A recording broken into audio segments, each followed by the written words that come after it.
Oh, playing Stanley Parable Ultra Deluxe. I have not. I wonder if it'll like skip a certain section if you have played the first one before this one. Until the computer is barely visible. Scary game?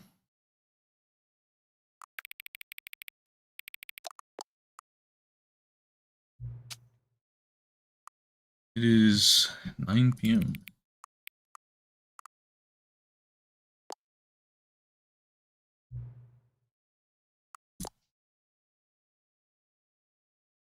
Should this be played with control? Is my other question.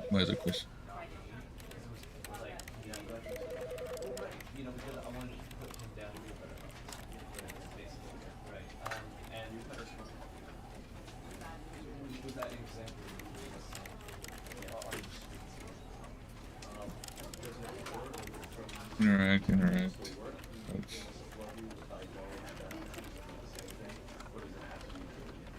I don't know if this is better.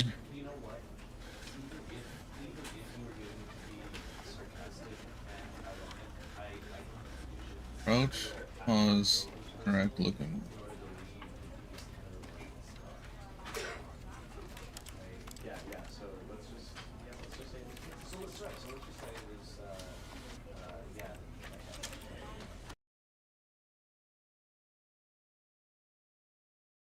This is the story of a man named Stanley. That's me. Stanley worked for a company in a big building where he was employee number 427. Employee number 427's job was simple. He sat at his desk in room 427 and he pushed buttons on a keyboard. Orders came to him through a monitor on his desk, telling him what buttons to push, how long to push them, and in what order. This is what employee 427 did every day of every month of every year. And although others might have considered it soul-rending, Stanley relished every moment that the orders came in, as though he had been made exactly for this job. And Stanley was happy.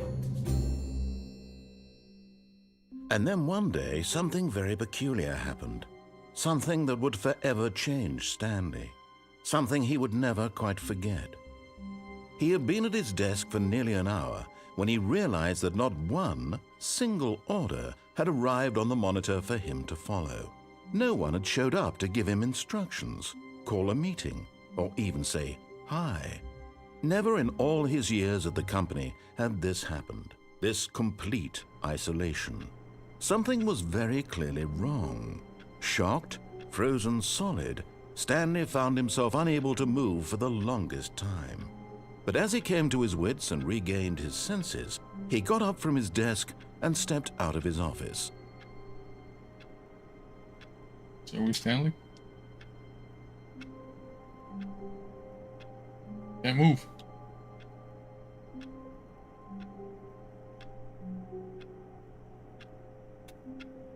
Hello, John Well. Thank you for the like and the sub. Appreciate it.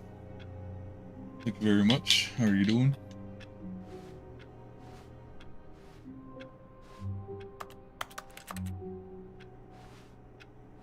I thought that was a jump button.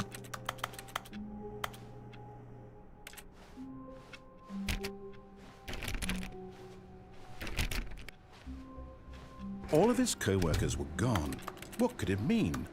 Stanley decided to go to the meeting room. Perhaps he had simply missed a memo. No matter how hard Stanley looked, he couldn't find a trace of his co-workers. It says who farted.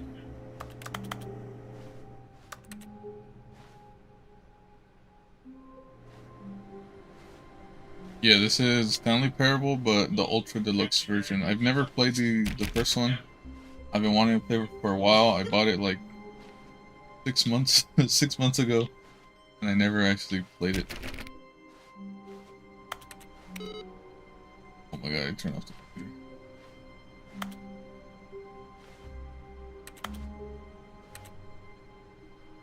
Yeah, I mean, cause it Stanley looks went interesting, around touching every little thing in the office, but it didn't make a single difference, nor did it advance the story in any way. Funny. I don't think you get that dialogue if you don't click on everything. But yeah, I bought it like 6 months ago. It's just been sitting there. But like I've heard really good things about it, and I've always wanted to play it. And I couldn't make up my mind today, so I figured.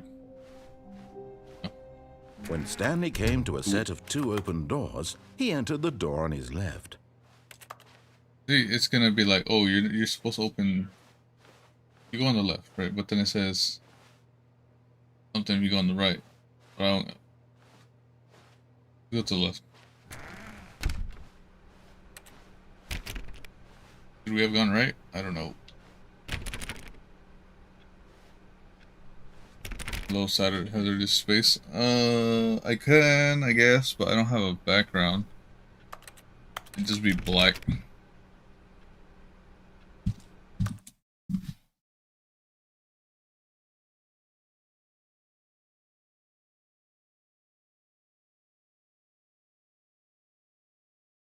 I don't know if just black is better than polygon.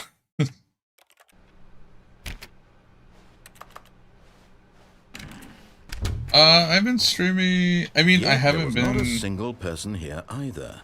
Feeling a stuff in wave here. of disbelief, Stanley decided to go up to his boss's office, Financial hoping he panic might meeting. find an answer there. Do not alter without consulting whiteboard manager. I've been streaming for, I guess, like 2 years now, but these last like 2 months have been super inconsistent, or 3 months. Everyone is unique. So I'm trying to get back on it. But yeah, I've been trying to do it for a little while now.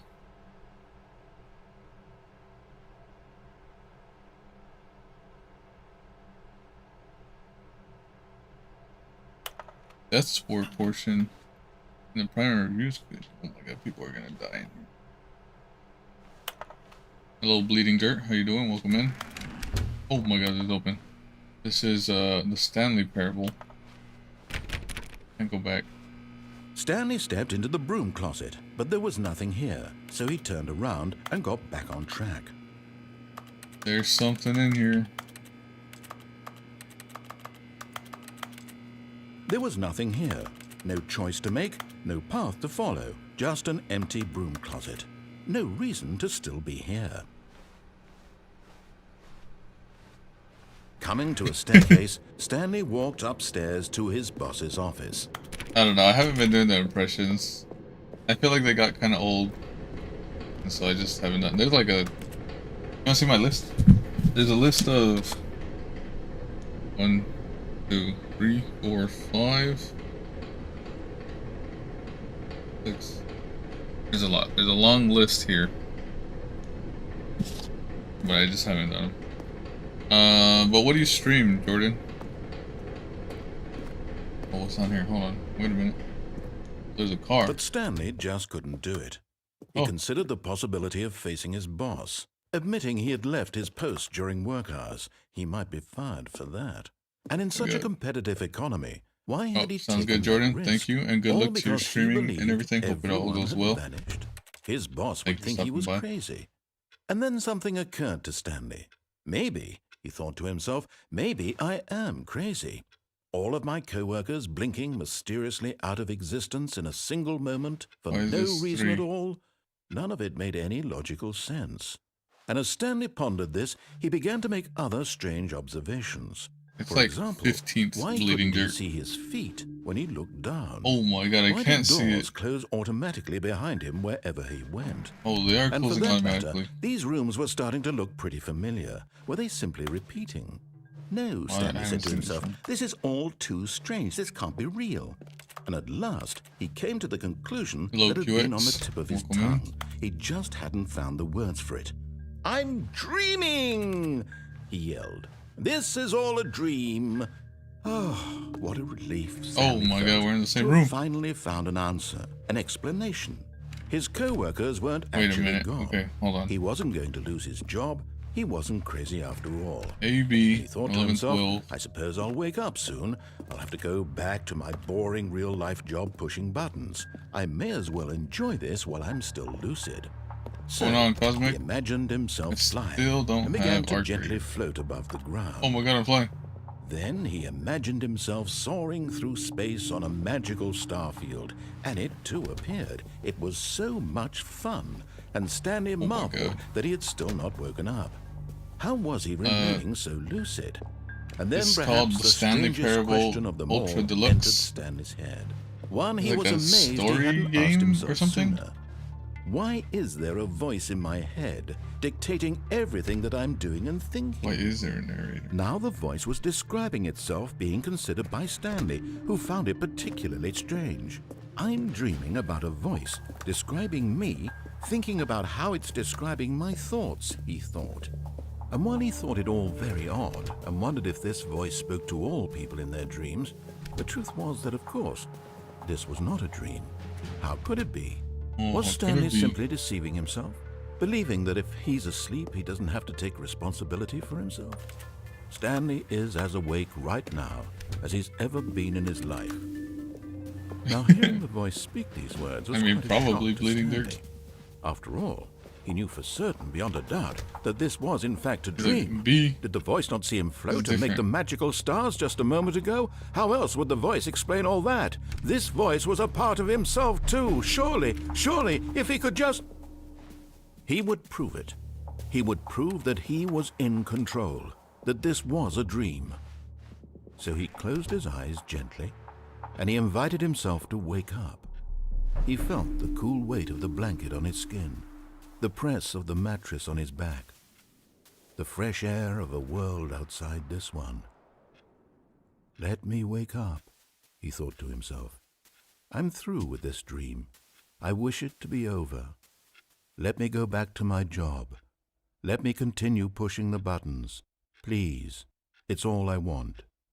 I want my apartment, Live it and dark my ale? wife, I don't and think my so. job.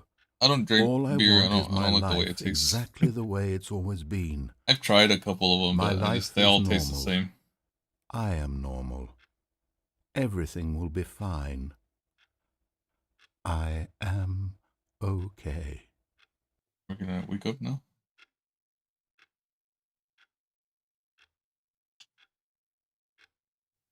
Stanley Looks like began it's still screaming. Please, someone, wake me up. My name is Stanley. I have Oh a my boss. God. I have an office. I am real. Please, just someone tell me I am real. I must be real. I must be. Can anyone hear my voice? Who am I? Who am I? And everything went black. Oh my god.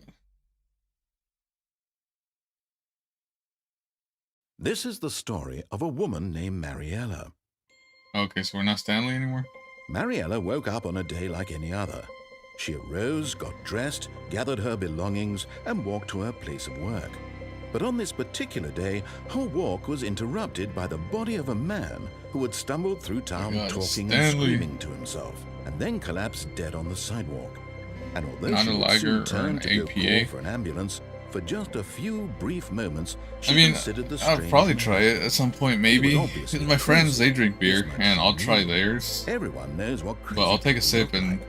And in that moment, she thought to herself how every lucky she single was beer to that be I've normal. tried tastes almost I am exactly like sane. every other I beer. am in control of my mind. I know what is real and what isn't. It was comforting to think this, and in a certain way, seeing this man made her feel better. But then she remembered the meeting she had scheduled for that day. The very important Lift people it, whose boom. impressions of her would affect her career, and by extension, the rest of her life. She had no time for this, so it was only a moment that she stood there, staring down at the body. And then she turned and ran. This looks like I've seen the brand before. I've seen the logo. My brother, one of my brothers drinks like different beers. He'll try different things, and then I have another friend who he likes going to like breweries and trying different things. So I'm pretty sure I've seen it. There's a chance I've tried it before, but I don't know. Maybe not.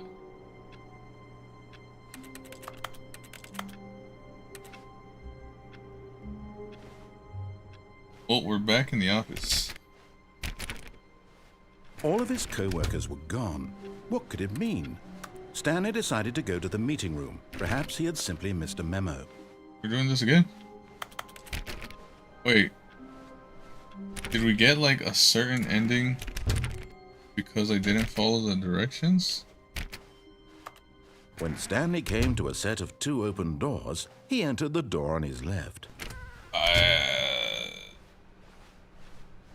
I need to test it for myself. It might add like Yet 5 there was minutes. not a single person here either. But I need to Feeling see. a wave of disbelief, Stanley decided to go, oh no, No, he's saying it again. I won't be part of this. I'm not going to encourage you. I'm not going to say anything at all. I'm just going to be patient and wait for you to finish whatever it is you enjoy doing. Coming to a staircase, Stanley walked upstairs to his boss's office. Hold on, okay, it was a little different. But Stanley just couldn't do it. He considered the possibility of facing his boss. Admitting he had left his post during work hours, he might be fired for that. And in such a competitive economy, why had he taken that risk? All because he believed everyone had vanished. His boss would think he was crazy. And then something occurred to Stanley. Maybe, he thought to himself, maybe I am crazy. All of my co-workers blinking mysteriously out of existence in a single moment. I thought that was an L. No reason at all. How you doing? Welcome in. None of it made any logical sense. And as Stanley pondered this, he began to make other strange observations.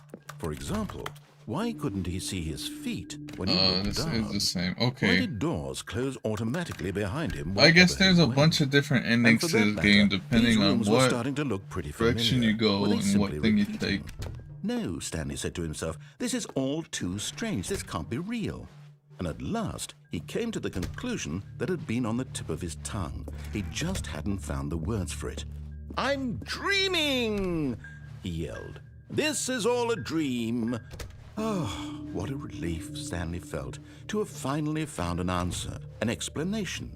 His co-workers weren't actually gone. My question is, He wasn't going to lose his job. He wasn't crazy after all. And he thought to himself, I suppose I'll wake up soon.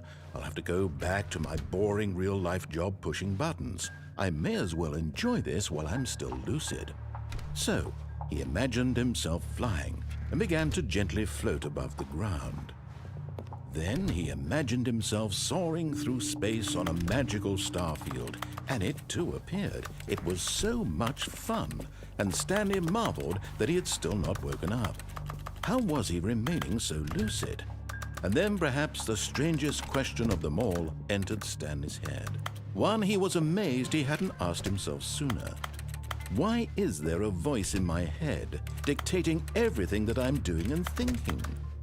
Now the voice was describing itself being considered by Stanley, who found it particularly strange. I'm dreaming about a voice describing me, thinking about how it's describing my thoughts, he thought. And while he thought it all very odd and wondered if this voice spoke to all yeah, I've people never in their played this dreams, game before. the truth was that, of course, this was not a dream. How could it be? And so Was Stanley what I'm simply realizing deceiving is himself, that believing that if he's asleep, he doesn't have to I take guess there's responsibility for himself. multiple Stanley is endings as awake right depending now on what you as do he's or ever where you been in go. his life. It'll Now, repeat. hearing the voice speak these words was quite a shock to Stanley. After all, he knew for Because right certain now that beyond a means doubt if that it this was is, in then we're fact gonna a pass dream. out. We're gonna Did end the up on voice the not see street. him Then it's float gonna and be a make the story of magical Maria. stars just a moment ago? How Mario. else would the voice explain all that? This voice And was it's a gonna part start of it over himself again. too. Surely, if he could just... He would prove it. He would prove that he was in control, that this was a Are you doing dream. Sarah? So he closed I his tried saying eyes Sarah Mitchell in the and he same invited himself to wake word, up. and it came out as He Sarah. felt the cool weight of the blanket on his skin, I meant the to say press Sarah, of but the welcome in. mattress on his back, The the okay, fresh so air of a world outside. then I'm not gonna this repeat one. this again. I needed to test it because I Let wasn't me sure, wake up, but I guess he it thought to is. himself. We're getting the exact same thing I'm over through again. with this dream. But the I goal wish of the it could game, be I have over. no idea, Josie. I Let think me it's go back just to my job. we're still way Let in the me beginning. I continue just pushing started the it. buttons. Please. All we know is that It's all I Stanley want. works at this job. He I presses want my buttons on the computer, apartment and my and that's all he wife. does every single and my day, every job. single week. All every I want is my year. life exactly the way it's always been. But then we woke up one day, my life got to work, is normal. all the I coworkers are am gone, normal. and so we're Everything will be fine. roaming around the office basically. I am okay.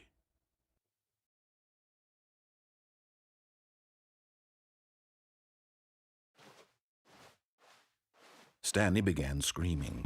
Please, someone, wake me up. My name is Stanley. I have a boss. I have an office. I am real. Please, just someone tell me I am real. I must be real. I must be. Can anyone hear my voice? Who am I? Who am I? And everything went black.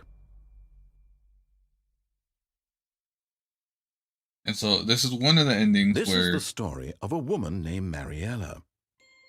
we didn't go talk to the boss. Mariella woke up And right on a now day here like it's any telling other. us that She arose, got dressed, gathered her now we're somebody belongings, else. and walked to her place of Stanley's work. on the ground. But on this passed particular out. day, her walk was interrupted by the body of a man who had stumbled through town talking and screaming to himself, and then collapsed dead on the sidewalk. Sounds good, Sarah. Thank you for Although stopping she by. would soon turn to go call for an ambulance, for just a few brief good rest of your moments, night, she and rest of your considered the day. strange man. He was obviously crazy. This much she knew. Everyone knows what crazy people look like. And in that moment, she thought to herself how lucky she was to be normal. I am sane. I am in control of my mind. I know what is real and what isn't. It was comforting to think this, For the and sub, in a certain KSU. way, seeing this man made her feel better. But then she remembered the meeting she had scheduled for that day, the very important people whose impressions of her would affect her career, and by extension, the rest of her life. She had no time for this, so it was only a moment that she stood there, staring down at the body. And then she turned and ran.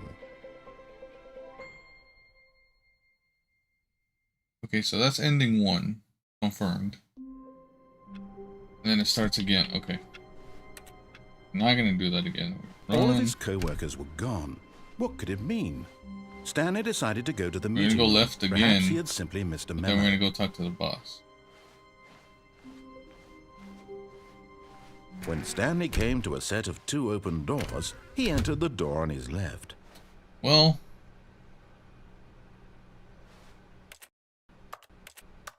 whatever.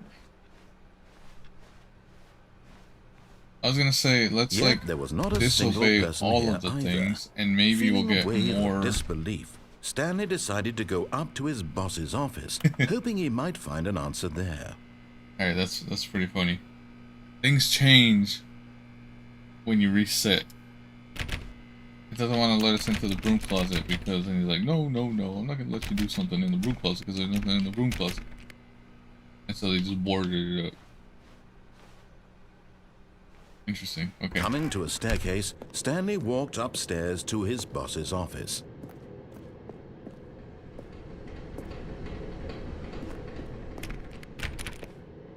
We're not gonna go down that way. Up to the boss's office.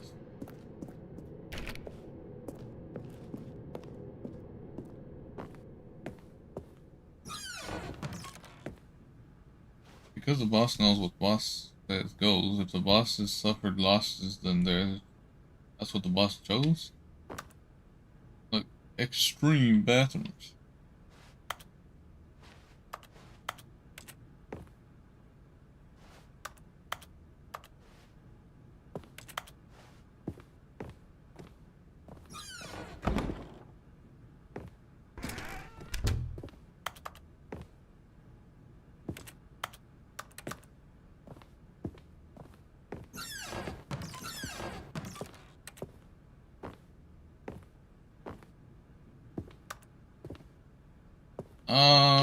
Stepping into his manager's office, Oh, Stanley was once wanted to again go back. stunned to discover not an indication of any human life. Damn it. Shocked, unraveled, Stanley wondered in disbelief who orchestrated this. What dark secret was being held from him?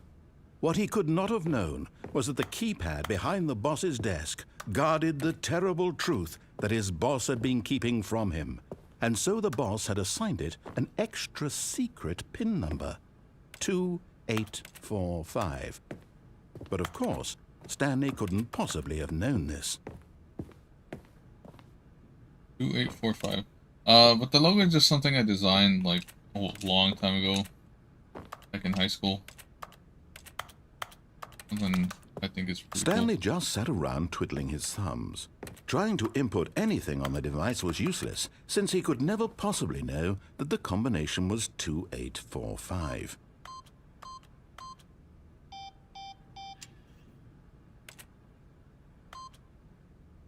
2845.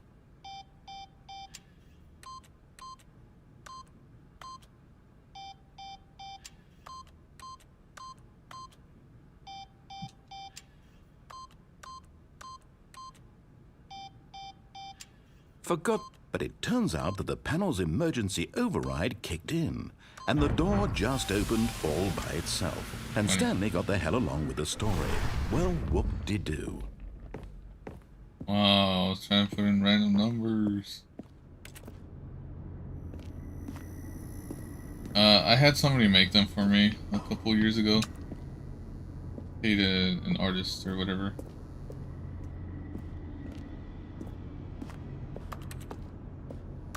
But thanks.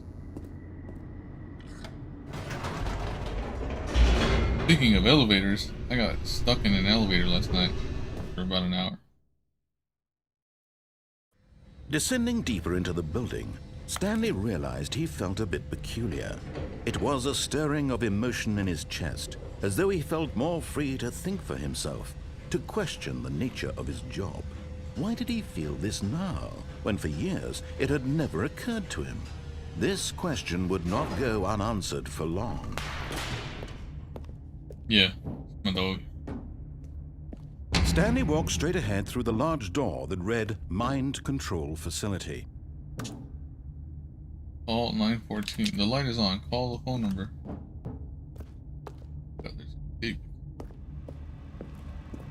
Although this passageway had the word escape written on it, the truth was that at the end of this hall, Stanley would meet his violent death.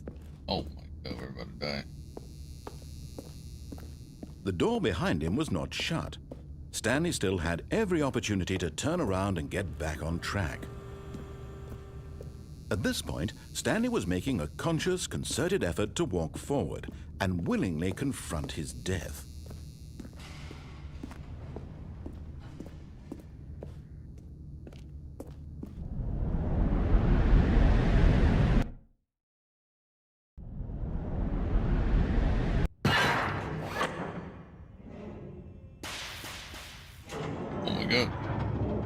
As the machine whirred into motion and Stanley was inched closer and closer to his demise, he reflected that his life had been of no consequence whatsoever. Stanley can't see the bigger picture. He doesn't know the real story, trapped forever in his narrow vision of what this world is. Perhaps his death was of no great loss, like plucking the eyeballs from a blind man. And so he resigned and willingly accepted this violent end to his brief and shallow life. Farewell, Stanley. Well.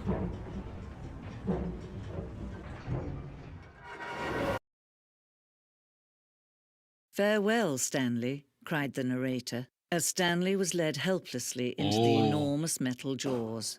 In a single visceral instant, Stanley was obliterated as the machine crushed every bone in his body, killing him instantly.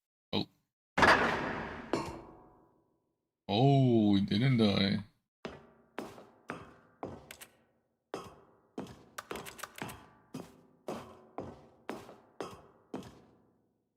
And yet it would be just a few minutes before Stanley would restart the game, back in his office, as alive as ever. What exactly did the narrator think he was going to accomplish? Huh. When every path you can walk has been created for you long in advance, death becomes meaningless, making life the same. Do you see now? Do you see that Stanley was already dead from the moment he hit start? Oh. Can you collect paintings? Are these like all the ones that I've seen? I kinda like this. This computer. Okay, the office lab. Oh, okay. So where's the two doors? Go this way, and then these are the two doors. Corridor, the passing according to get right. The corridor has been moved. It's just two doors in a good time. It's all like the thinking that went through into making it. The very first concrete piece. Steam reversed. Filing kit. Other office computers. Oh, we finished the game.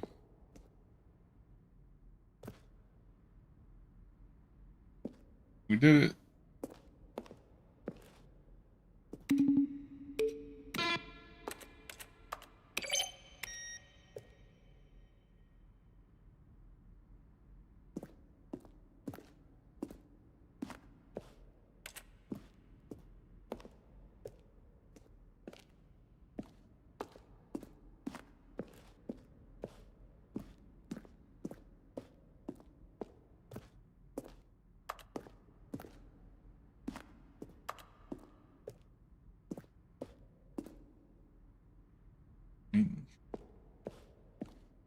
Can I run?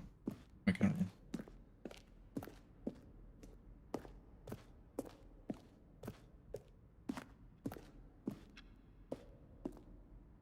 Boss is off. Oh, this is them making it. Okay.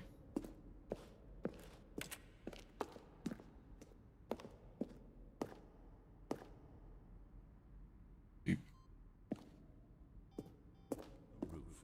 Stanley pushed the big red button.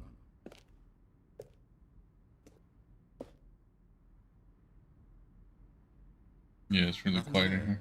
Shoot. Well, try the other one then. I looked at it roughly 3 separate times over the 2 years of development. These are clips from early takes that were not used. Then he pushed the number 4. Where were all of his co-workers?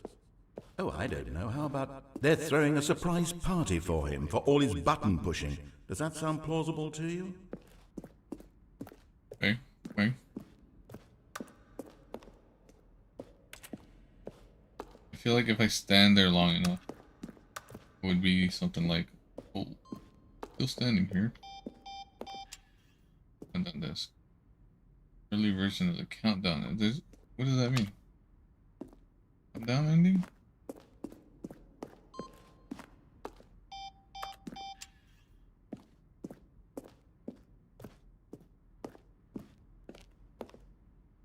Ending? And merge with another. Okay, so there's just like a million. Ending went through many iterations. Game is now paused.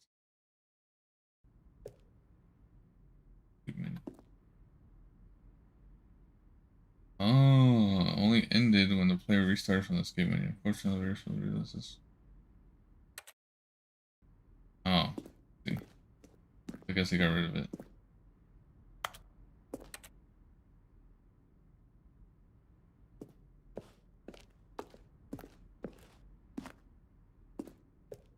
I improved my logo. What's wrong with my logo? Me. I designed it myself. He's gonna say that my logo sucks. For major teaser trailers.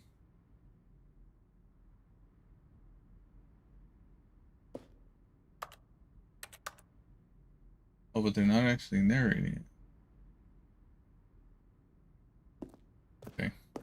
I'm assuming this section of the game is only in Ultra Deluxe, maybe?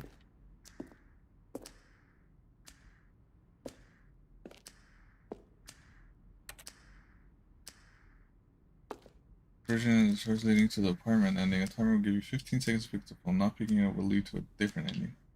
Because now I'm learning all these different things and all these different endings.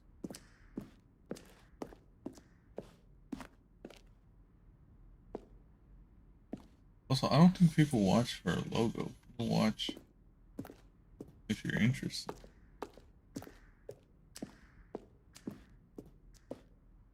Yeah. 20. Warzone. Warzone. End up on a battlefield fighting aliens?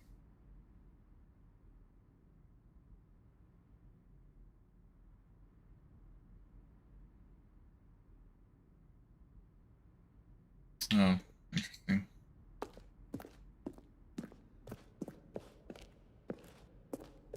Here.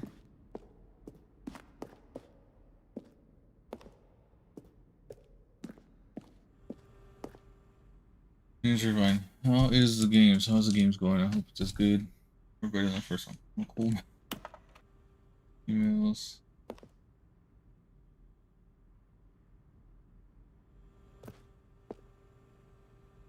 What? Are you a rock? What's significance because the number 111280. Orange.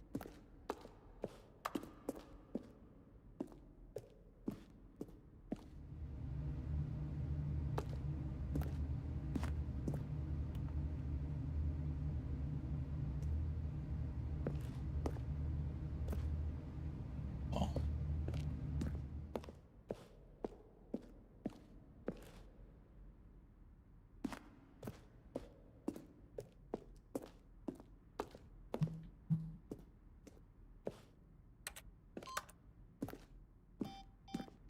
Okay.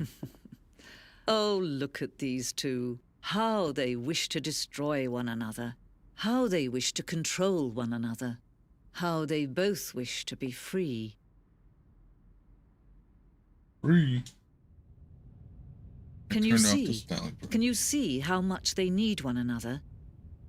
No, the narrator and perhaps Stanley? not. Sometimes these things cannot be seen.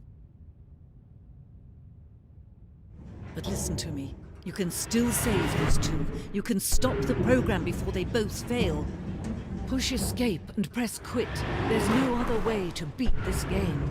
As long as you move forward, you'll be walking someone else's path. Stop now and it'll be your only true choice. Whatever you do, choose it. Don't let time choose for you.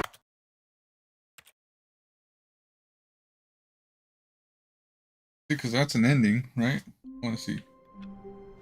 Is the narrator there? Damn it. Maybe not. All of his co-workers were gone. What could it mean? Should've Stanley waited. decided to go to the meeting room. Perhaps he had simply missed a memo. I should have waited.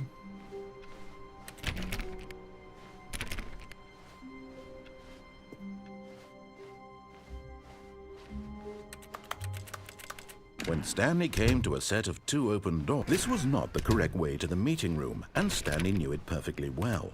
Perhaps he wanted to stop by the employee lounge first, just to admire it. It's because I read that plaque talking about pressing start over was an ending. I guess not. Ah, yes, truly a room worth admiring. It had really been worth the detour after all, just to spend a few moments here in this immaculate, beautifully constructed room. Stanley simply stood here, drinking it all in.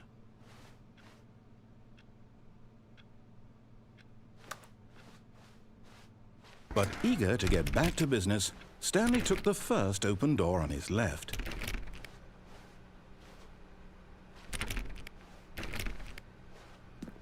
Stanley was so bad at following directions, it's incredible he wasn't fired years ago.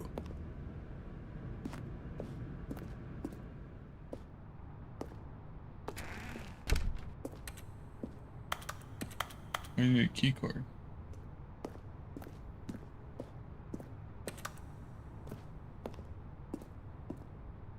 I jumped from the cargo while I was in motion. Let's use.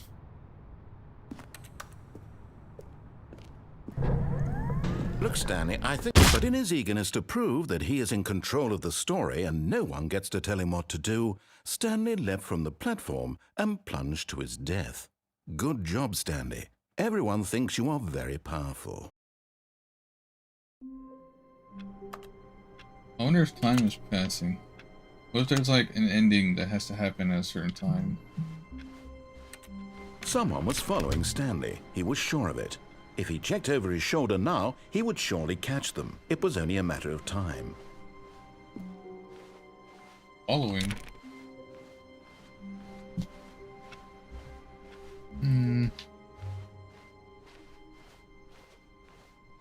When Stanley came to a set of 2 open doors, he entered the door on his left. This was not the correct way to the meeting room, and Stanley knew it perfectly well. Perhaps he wanted to stop by the employee lounge first, just to admire it. Wow, yes, this room. But eager to get back to business, Stanley took the first open door on his left. Stanley was so bad at following directions, it's incredible he wasn't fired years ago. Look, Stanley, I think perhaps we've gotten off on the wrong foot here. I'm not your enemy, really, I'm not. I realize that investing your trust in someone else can be difficult, but the fact is that the story has been about nothing but you all this time. There's someone you've been neglecting, Stanley. Someone you've forgotten about. Please, stop trying to make every decision by yourself. Now, I'm not asking for me, I'm asking for her. Her? Who the heck is her? Oh. This is it, Stanley. Your chance to redeem yourself. To put your work aside. To let her back into your life. She's been waiting. Is that the other narrator? Employees never under any attempt to.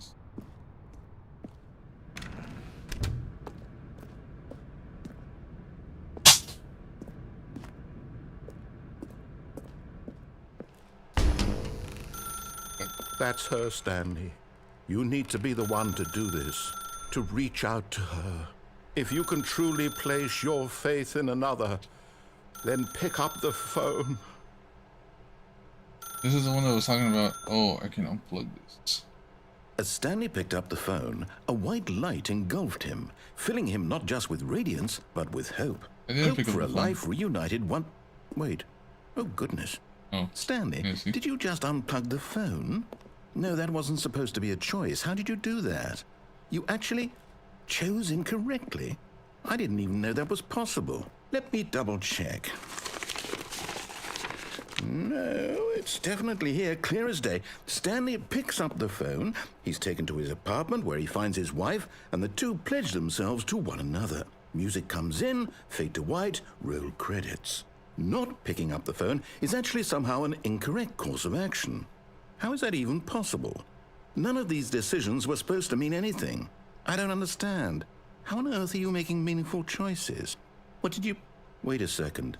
Did I just see... I'll be here. No, that's not possible. I can't believe it. How had I not noticed it sooner? You're not Stanley. You're a real person. Oh my god, we're not Stanley. I can't believe I was so mistaken. This is why you've been able to make correct and incorrect choices. And to think I've been letting you run around in this game for so long. If you'd made any more wrong choices, you might have negated it entirely. It's as though you completely ignored even the most basic safety protocol for real-world decision-making. Or did you not grasp the severity of the situation? Well, I won't have that kind of risk on my watch. I'm going to stop the game for a moment so we can educate you properly on safe decision-making in the real world. Please observe this helpful instructional video. Choice. It's the best part of being a real person. But if used incorrectly, can also be the most dangerous. For example, in this scenario, a hypothetical real person named Rupert has a choice. He could invent a machine that eliminates food shortages across the world to make life better for all people. Or he could spend years of hard work forgetting how to read. What? Which choice would you make? Remember that unlike here, the real world makes sense, and at no time should you make a choice that does not conform to rational logic. If you find yourself speaking with a person who does not make sense, in all likelihood, that person is not real. Allow the person to finish their thought, then provide an excuse why you cannot continue talking. Turn to a partner and practice saying, "My goodness, is it 4:30? I'm supposed to be having a back, sack, and crack." What? Excellent. Making choices on a regular basis is the best part to a healthy decision-making process. Most medical professionals recommend making at least 8 choices per day. Do you make more than 8? Less? And finally, if you begin to wonder if your choices are actually meaningful and whether you'll ever make a significant contribution to the world, just remember that in the vast infiniteness of space, your thoughts and problems are materially insignificant, and the feeling should subside. At this time, your instructor will guide you in an exercise to test and reinforce the material covered in this video. And then the game starts again. Oh, never mind. Welcome back. You may have noticed that this room has begun to deteriorate as a result of narrative contradiction. But not to worry. Now that you're properly informed on good decision-making, we're going to revisit a choice you made just a few minutes ago and see what the correct thing to do would have been. This way, please.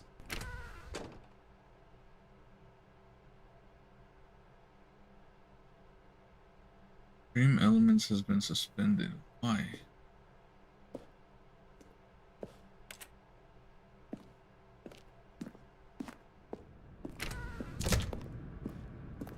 What if I die now?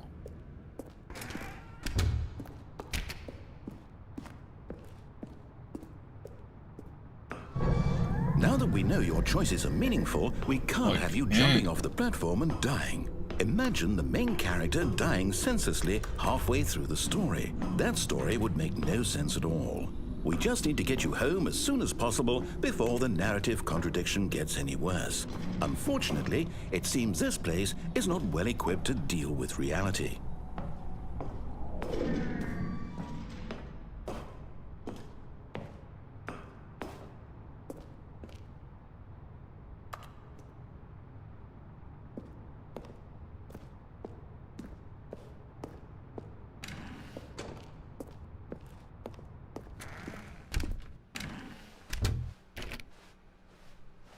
Am I going all the way back?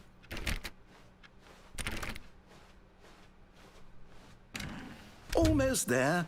You'll take the door on the left, back to the correct ending, the story will have resolution once again, and you'll be home free in the real world.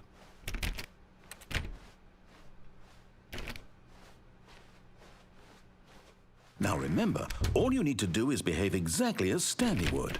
That means choosing responsibly and always putting the story first. I'm quite sure you'll be up to the task. Just follow my lead and you'll be fine. All right. When Stanley came to a set of 2 open doors, he entered the door on his left. No! Why did you do that? Quickly, hurry back in the other direction. Perhaps we're not too late. Oh my god, we're bending reality. 1, 2, 3. 1, 2, 3, 1, 2, 3, 4, 5, 6. Something B, O. Oh my god. World's falling apart.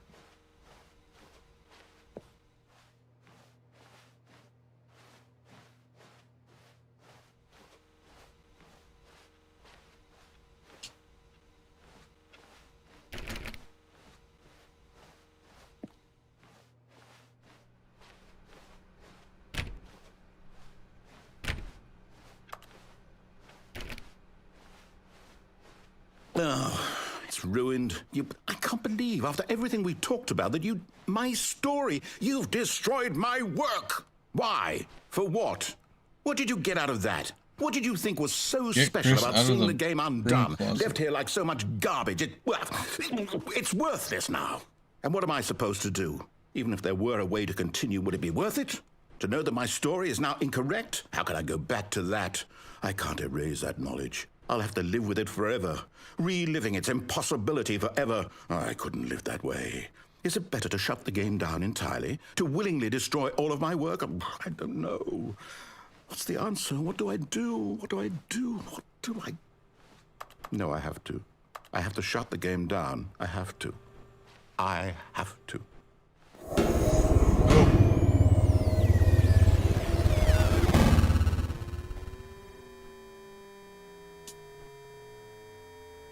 Oh, I'm here. I'm still here. Here in this pile of rubbish. With you. You, who thought you were so clever. Now look where we are. My entire game is destroyed. It was the only thing in the world that was mine, and you've run it into the ground. What, did you think that would be funny? You just had to see? Didn't I impress upon you how important it was to be like Stanley? He actually knows how to do what I tell him to. He understands that if I say to do something, there's a damn good reason for it. That thought hadn't even occurred to you, had it? That there's a world outside of you?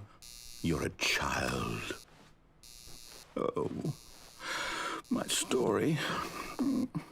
If you'd just gone through the door on the left, you would have seen it. There was a whole underground facility. You would have destroyed it and been victorious. It would have been so perfect. I worked so hard on it. I tried so hard to make... behave exactly as Stanley would. That means choosing responsibly and always putting the story first. I'm quite sure you'll be up to the task. Just follow my lead and you'll be fine. All right. When Stanley came to a set of 2 open doors, he entered the door on his left. See, now, I got it. Nope. No! Why did you do that? Quickly, hurry back. Oh, see, the game broke again. Behave exactly as Stanley would. Gotta That keep breaking means the game. choosing responsibly and always putting the story first. I'm quite sure you'll be up to the task. Just follow my lead and you'll be fine. All right. When Stanley came to a set of 2 open doors, he what's entered going on, the door Bubba? on his left. We're breaking the game.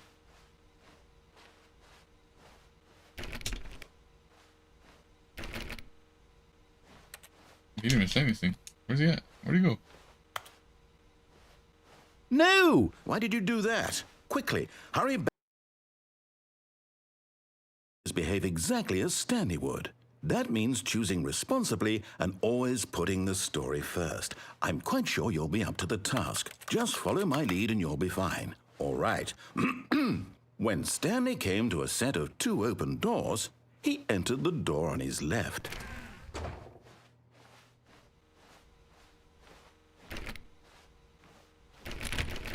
Anything in the change? I'll just go on the left. No! Why did you do that? Quickly, hurry back. Behave exactly as Stanley would. Okay. That means choosing responsibly and always putting the story first. I'm quite sure you'll be up to the task. Just follow my lead and you'll be fine. All right. When Stanley came to a set of 2 open doors, he entered the door on his left. Oh, we did it.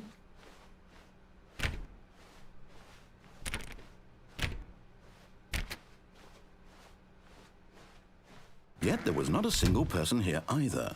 Feeling a wave of disbelief, Stanley decided to go up to his boss's office, hoping he might find an answer there. Need to open the broom closet.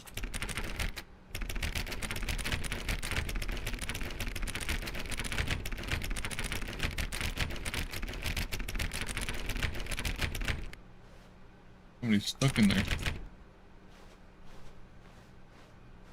Coming to a staircase, Stanley walked upstairs to his boss's office.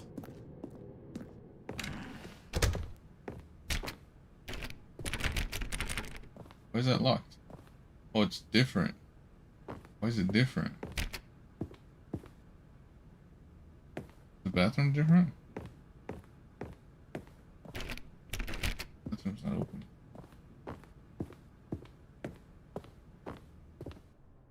Stepping inside his manager's office, Stanley was once again stunned to discover not an indication of any human life. Shocked, unraveled, Stanley wondered in disbelief who orchestrated this, until he saw the door with a voice receiver next to it. Surely behind this door lay all the answers to his questions. Open and beyond door. all probability, he knew the passcode. He had seen it on his boss's computer just last week.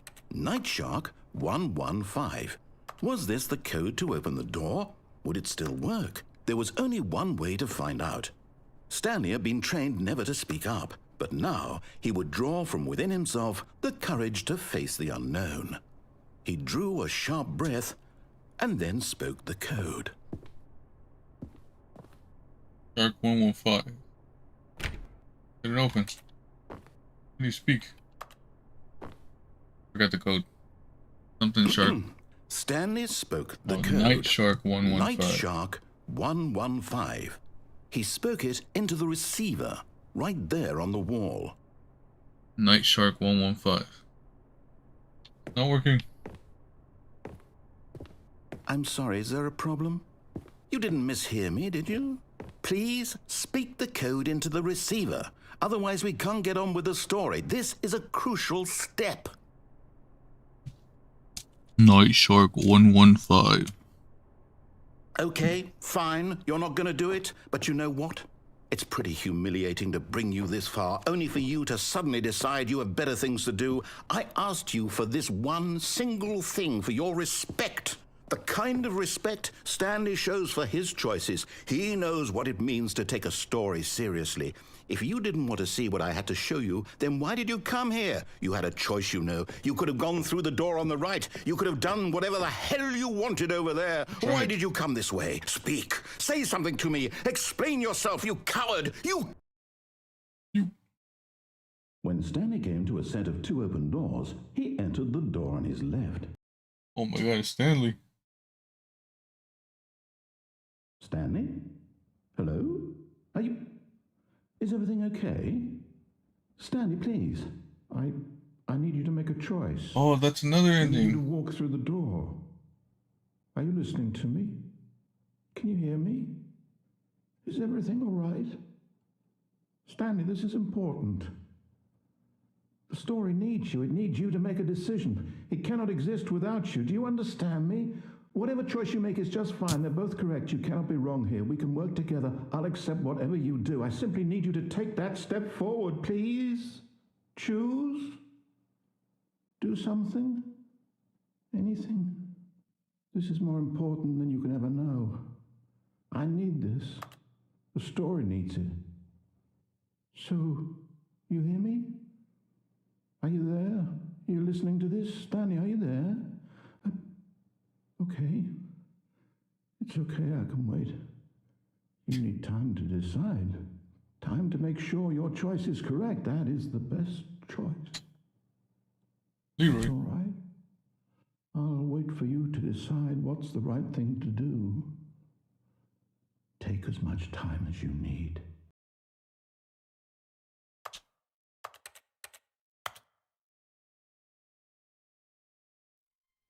Alright, we're gonna try that in. Also, apparently there's somebody following us. Oh my god, it's Molt. Someone was following Stanley. He was sure of it. If he checked over his shoulder now, he would surely catch them. It was only a matter of time. Oh, the music changed. Alright, we're gonna get the no moving. When Stanley came to a set of 2 open doors, he entered the door on his left.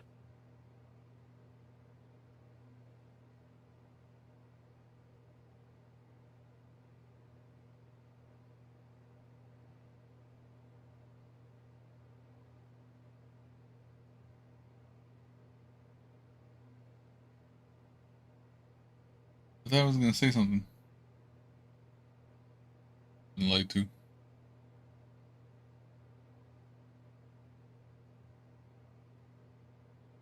We're gonna wait 30 seconds. See if something happens.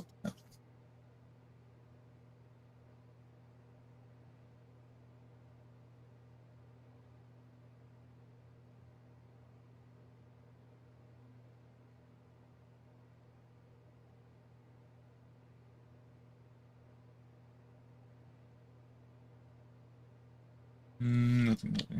Alright, we're gonna go answer the phone. This was not the correct way to the meeting room, and Stanley knew it perfectly well. Perhaps he wanted to stop by the employee lounge first, just to admire it. Yes, The sir. lounge was sublime, a work of art. But eager to get back to business, Stanley took the first open door on his left. I'm gonna go answer the phone. Stanley was so bad at following directions, it's incredible he wasn't fired years ago. Look, Stanley, I think perhaps we've gotten off on the wrong foot here. I'm not should your be a enemy, really, I'm beetle not. option. I realize that investing your trust in someone else can be difficult, but the fact is that the story has been about nothing but you all this time.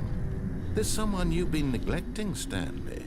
Oh, Someone there's you've an forgotten ending to about. get through that door. Please, stop trying to make every decision by yourself. Now, I'm not asking for me, I'm asking for her. This is it, Stanley. Your chance to redeem yourself, to put your work aside, to let her back into your life. She's been waiting. That's her, Stanley. I'm gonna be in an apartment with our wife or something. You lied to me. Oh, Stanley, is that you? Hold on, sweetie. Sorry to keep you waiting. I'm just pulling the bread out of the oven. All right. Okay, there we go. All right, now, I want you to come in and tell me all about your day. Oh my god, we got lied to. Gotcha. Oh, come on. Did you actually think you had a loving wife who'd want to commit their life to you? Oh my I'm trying to god. make a point here, Stanley. I'm trying to get you to see something. Come inside. Let me show you what's really going on here. Sorry, but you're in my story now.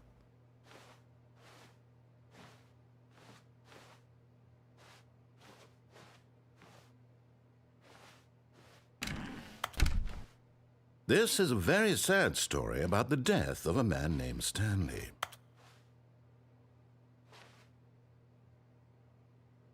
Stanley is quite a boring fellow. He has a job that demands nothing of him, and every button that he pushes is a reminder of the inconsequential nature of his existence.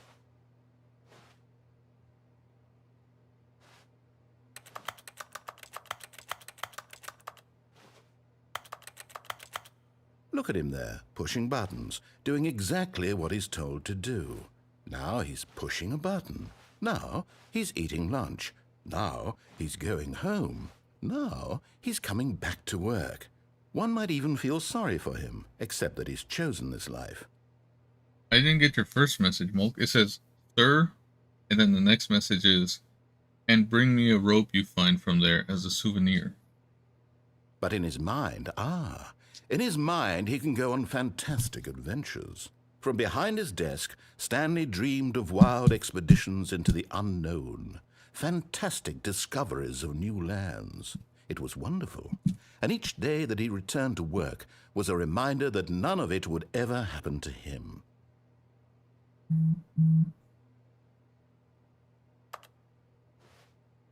And so he began to fantasize about his own job.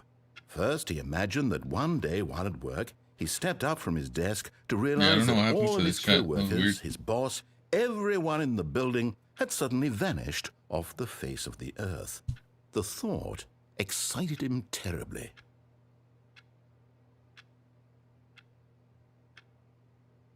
Spend time with the boys. Oh my god. So he went further. He imagined that he came to 2 open doors and that he could go through either. At last, choice. It barely even mattered what lay behind each door. The mere thought that his decisions would mean something was almost too wonderful to behold. As he wandered through this fantasy world, he began to fill it with many possible paths and destinations. Down one path lay an enormous round room with monitors and mind controls. Down another was a yellow line that weaved in many directions. And down another was a game with a baby. And he called it the Stanley Parable. Oh my god, we're the baby. I'm a baby. It was such a wonderful fantasy, and so in his head he relived it again, and then again, and again, over and over, wishing beyond hope that it would never end, that he might always feel this free. Surely there's an answer down some new path, mustn't there be? Perhaps if he played just one more time. Interesting. But there is no answer. How could there possibly be? Oh my god, we're recreating In reality, the beginning. all he's doing is pushing the same buttons he always has. Nothing has changed. The longer he spends here, the more invested he gets, the more he forgets which life is the real one. And I'm trying to tell him this, that in this world he can never be anything but an observer, that as long as he remains here, he's slowly killing himself. Oh my god. But he won't listen to me. He won't stop. Here, watch this. Stanley, the next time the screen asks you to push a button, do not do it.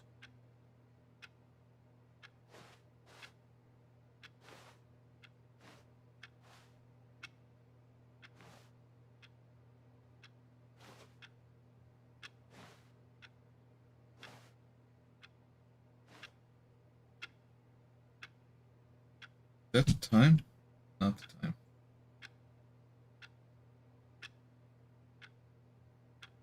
You see? Can he just not hear me? How can I tell him in a way that he'll understand that every second he remains here, he's electing to kill himself? How can I get him to see what I see? How can I make him look at himself? I suppose I can't, not in the way I want him to. But I don't make the rules. I simply play to my intended purpose, the same as Stanley. We're not so different, I suppose. I'll try once more to convey all this to him. I'm compelled to. I must. Perhaps, well, maybe this time he'll see. Maybe this time. And I tried again, and Stanley pushed a button.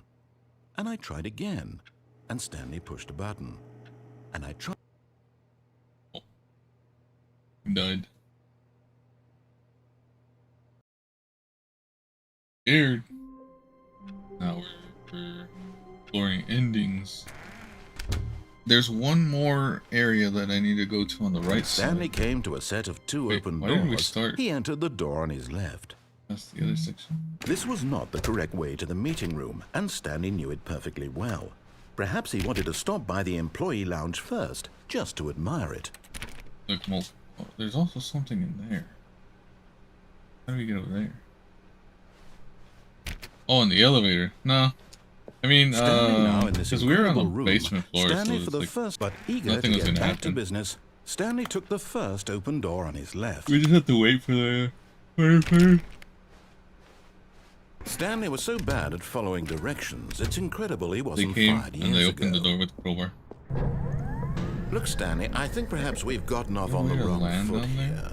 I'm not your enemy, really, I'm not. I realize that investing your I love trust it. in someone else can be difficult, but the fact is that the story has been about nothing but you. He wasn't crying, all but like this you could time. tell, like he was There's visibly someone like. you've been neglecting, Stanley. Someone you forgot. What? Really? I was in the middle of something. Do you have zero consideration for others? Are you that convinced that I want something bad to happen to you? Why, I don't know how to convince you of this, but I really do want to help you, to show you something beautiful. Look, let me prove it. Let me prove that I'm on your side. Give me a chance. Ants.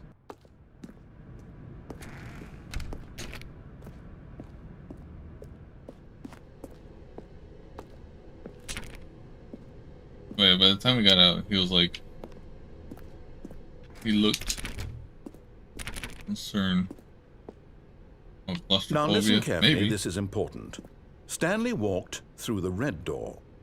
The red door. How will we go through the blue door? Aha, perhaps you misunderstood. Stanley walked through the red door.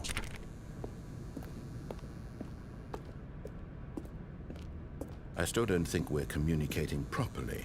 Stanley walked through the red door. All right, fine, go ahead, Stanley. You want to know so badly what's out there? You want to find out what lies at the end of this road you've chosen? Well, don't let me stop you. You see? There's nothing here. Red. I haven't even finished building this section of the map because you were never supposed to be here in the first place. Broken rooms, exposed developer textures. Is this what you had wanted?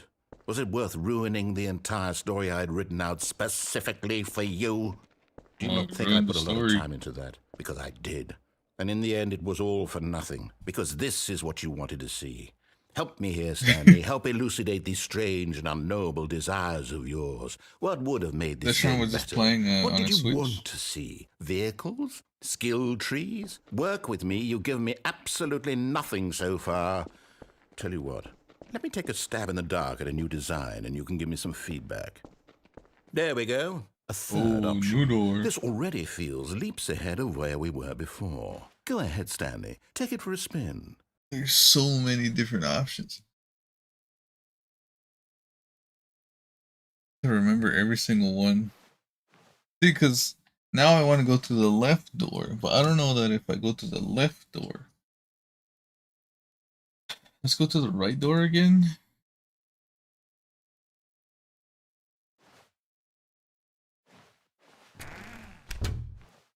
Oh, it still leaves me here.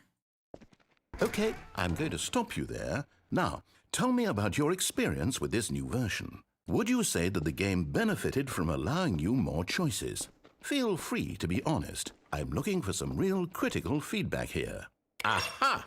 You see, I knew I was onto something. Where do these flashes of inspiration come from? How did I know the game needed a third door? Well, it's instinct mostly, a calling in your gut. I really couldn't say where the idea came from, except that I felt it in my soul. You can't teach that, Stanley. Don't even try. Here, based on the data from your previous playthrough, I've compiled a new version. And to be perfectly candid, I think I've knocked it out of the park with this one. Let's take a look. Oh.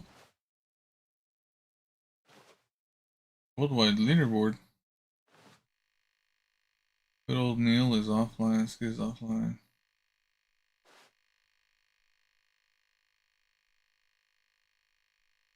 Anyone skipped the intro sequence. Only the worst three chose a blue door. Oh, they're trying to make us feel bad. Compete against us and improve your stand. How long does it take you to get the correct door? We're 9,328. Alright, let's go to the new door. Now, would you say that competitive leaderboard helped you feel motivated to keep walking through doors? Again, honest answers, please. Hey, I nearly forgot. I've got a prototype of a new game I've been working on, and now would be a lovely opportunity to give it some playtesting. You wouldn't mind taking a look at it, would you? Perfect. Let me boot it up. In this game, the baby crawls left towards danger. You click the button to move him back to the right. What do you and think, if he Molt? reaches Do the we save the fire, baby? you fail. It's a very meaningful game, all about the desperation and tedium of endlessly confronting the demands of family life. I think the art world will really take notice. But of course, the message of the game only becomes clear once you've been playing it for about 4 hours. So why don't you give it 4 hours of play to make sure it's effective? Be sure to keep notes on your experience. Save the baby. I hate that noise. Why are you so loud?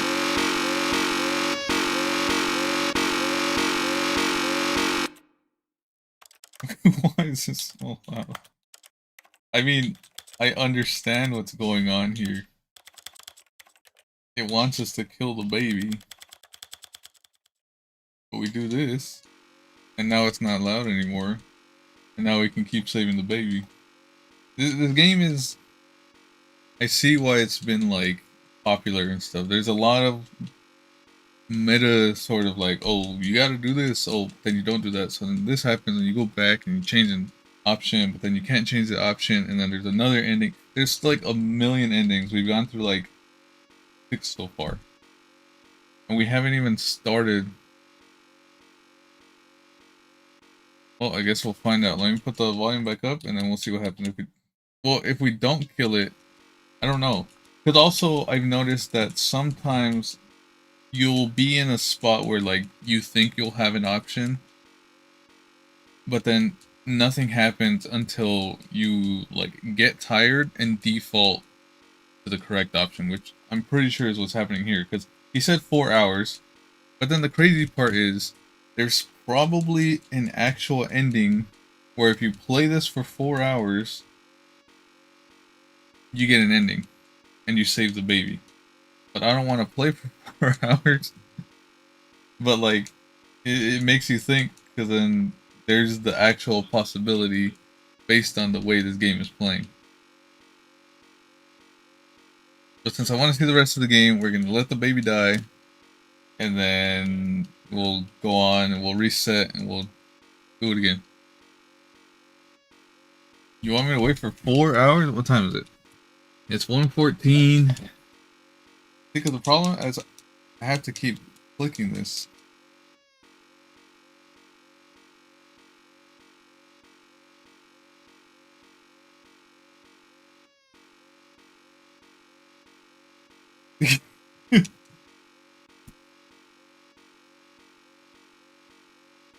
Let's see. But like, that's... I do like it because it's interesting, because, you know, it's making me think maybe there is something at 4 hours. Yo, what's going on, Riley? How you doing? Oh, you got a new name? Welcome in. How you doing? How you been? But yeah, Mulk, where it's just like, you don't want to sit here, but then it's kind of like, maybe I want to see the possibility of 4 hours for another ending. I mean, 99% of people won't do it. But like, it's there. We're gonna let the baby die. We're gonna keep playing.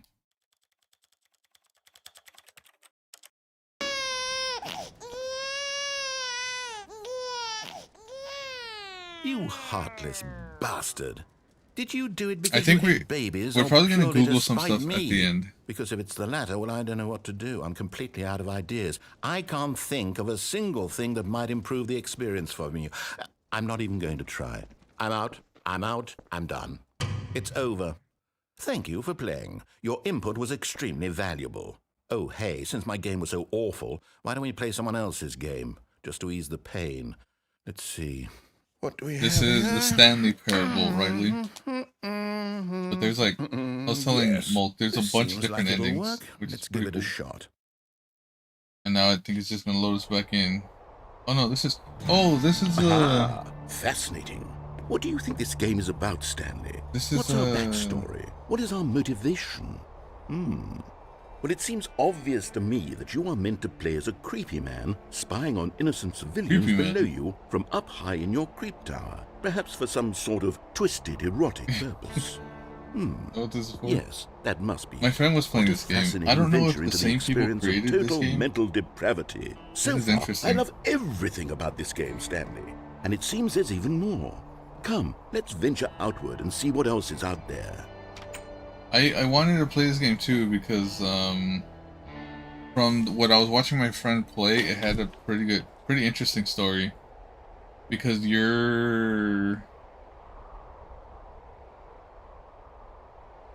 it's another one of those fire post lookout whatever things, but this game wasn't scary, I think, or it might have been because I didn't watch my friend play the whole thing. And then like you talk to another another lookout way in the distance, and then basically I don't know, something happens.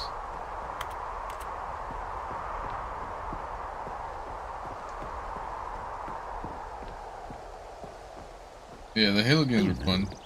No, it can't be.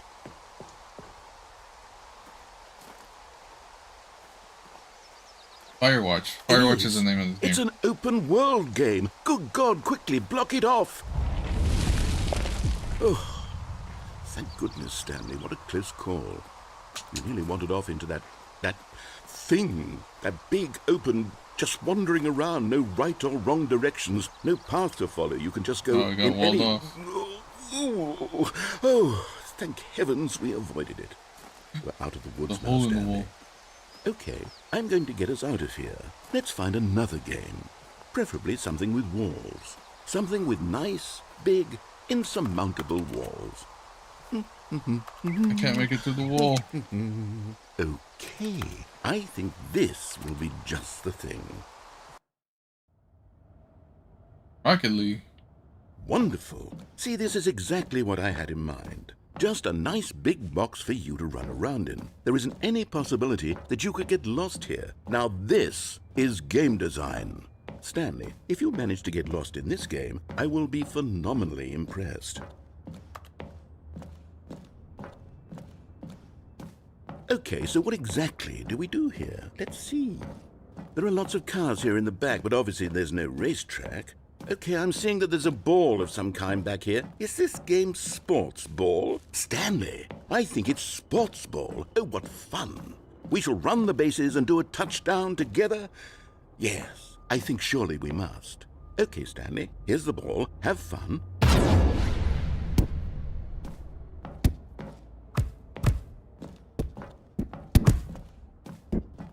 Oh my god, we're getting faster.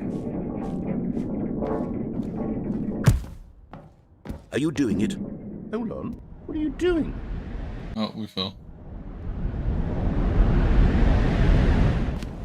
Stanley, don't do that. I can't follow you there. I can't help you. How will you write a story without me? You can't do it. You know that. Stanley, come back.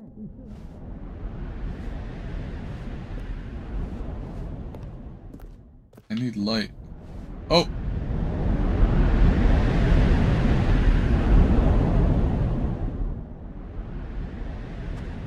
I didn't mean to fall.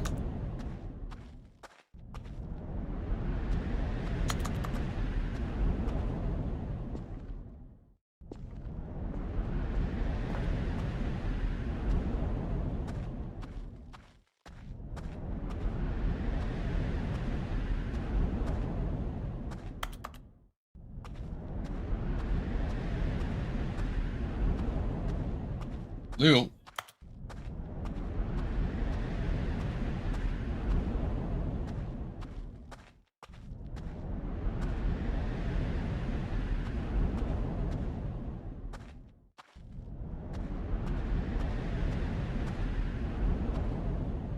Oh, we see light. Locked in. What?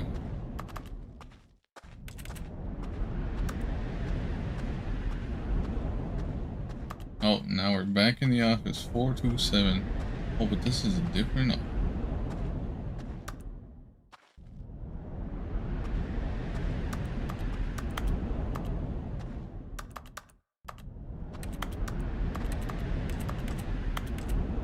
Oh, this doesn't work. I thought it was 427. Oh. I wonder what he found. If what he wanted was to be the leading man in his own story, well, perhaps he's gotten it. Down in wherever he is right now. I don't know the point of the I wonder story. if he's happy with his choice. And if he's learned the heavy cost that comes with it, he'll understand soon what I was trying to tell him. He needs me. Someone who will wrap everything up at the end to make sense out of the chaos and the fear and the confusion. That's who I am. That is what I mean to this world. Oh, yes. Yes, I'll be back. There's no other way. Once this ends, after it all comes to a close, then I'll be back. The end will be here soon. Very soon. I can wait.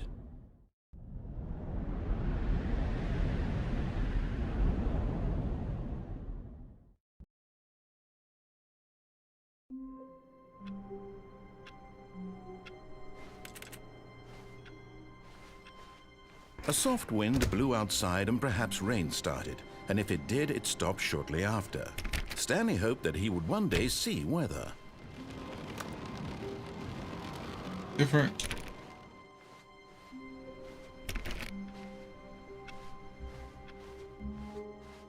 Oh, new content. Oh, new content? I just said What does that mean, new content? Close the door. I need to go in that room. Oh, see, I wasn't supposed to open it. I was supposed to, like, slide in, go around.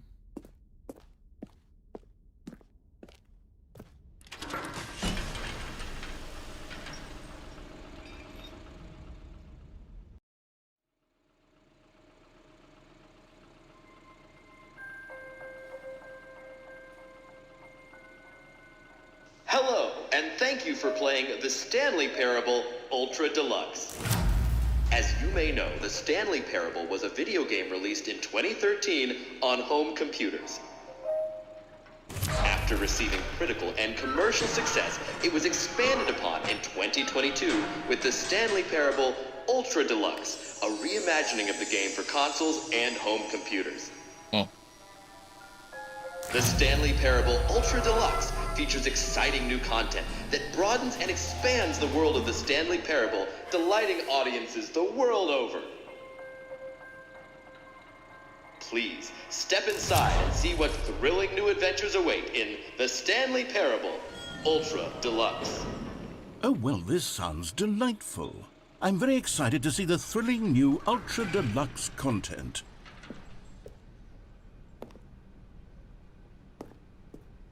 Okay, so far it's an elevator. Nothing special yet, but I'm sure it's just the beginning of a mesmerizing adventure.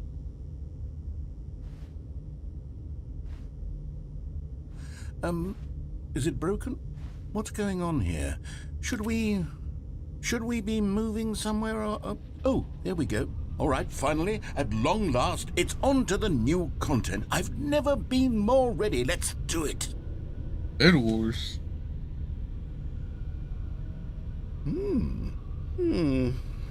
I have to say, initial impressions of Stanley Parable Ultra Deluxe, mostly tedious. It's as if Oh, okay. Let's see the content. Give me the content, Stanley.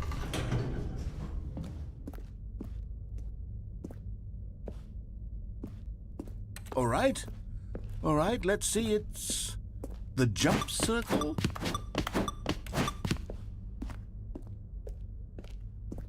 Is that it? Surely that's not all the new content. There has to be something else, right? Oh, does that mean that I can jump whenever I see a circle now?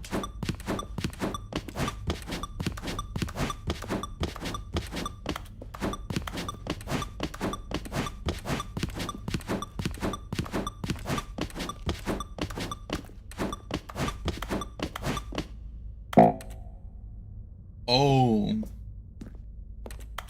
I don't have more jumps. Okay. Oh, then I wasn't supposed to use my jumps. I was supposed to use them over here. Goodness, another elevator. Stanley, I have to say, initial impressions of this game are not positive. It's just elevators and jumping. Is this what passes for exciting new content? If this is new content, then I could just read you the whole dictionary. There's 20 hours of new content right there. Hell, I could counter 30 trillion. You could put that on the box. The Stanley Parable Ultra Deluxe, now with over 1,000 hours of new content. And if... Oh, wait. There's more. Very good. Yes. I knew there had to be something else. Let's see it. I'm ready for whatever it is.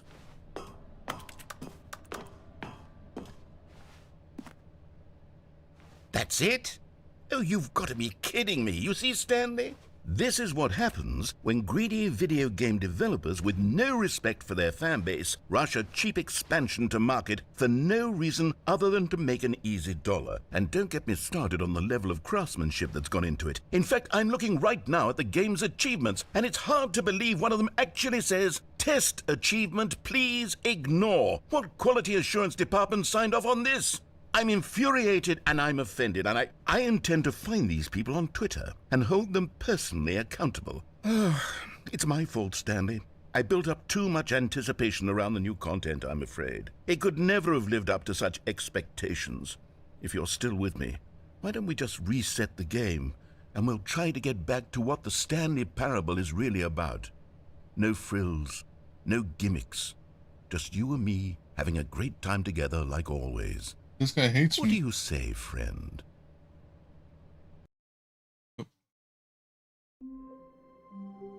Hey, this isn't it.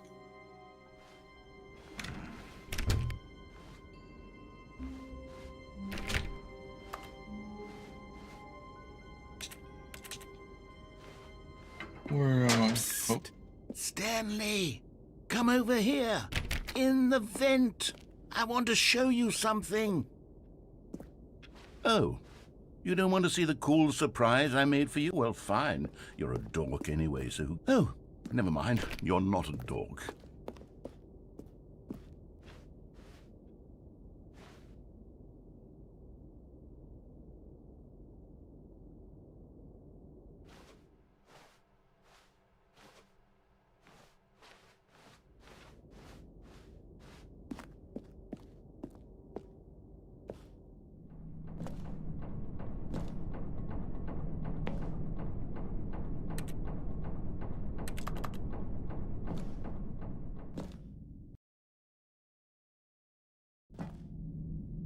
Okay, you remember how cheap and unsatisfying the new Ultra Deluxe content turned out to be? Well, it got me thinking about the past, and how much better the Stanley Parable used to be.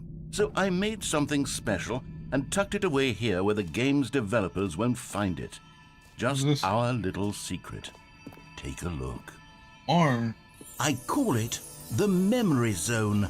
It's where I've been storing all my favorite memories so I can relive the peak experiences of my life whenever I want. Experiences like the launch of the Stanley Parable on PC. You see, Stanley, doesn't the Memory Zone remind you of how wonderful Stanley Parable was before it was sullied with a cheap re-release? Remember back in October of 2013 when the game originally launched? Back then, video games had integrity. Back then, it all meant something. 2013. Oh, waste. But I've never played the game, so I have no idea.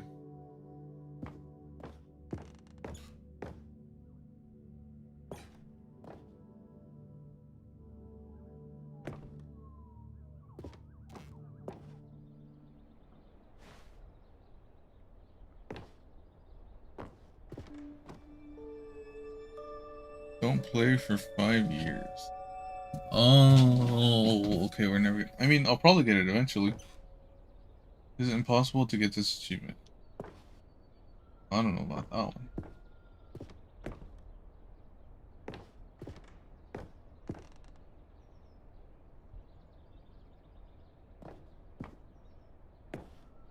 That's the first ending.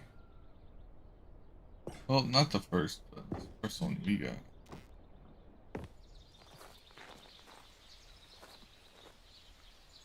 Little Stanley. Oh my god. Mouse.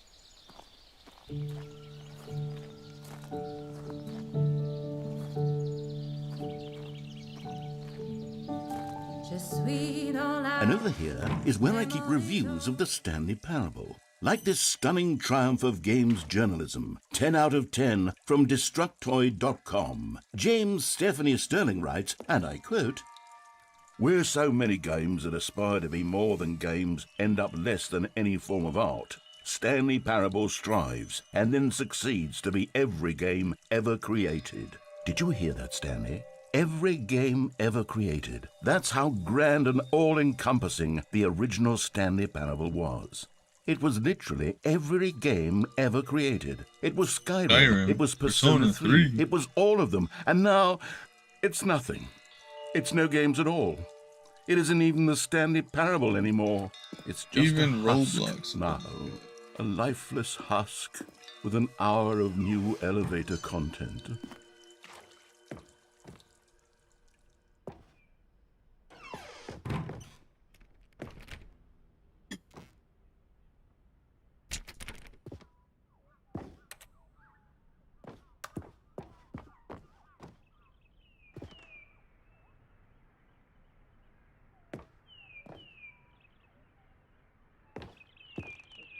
Left door, right door. Enough.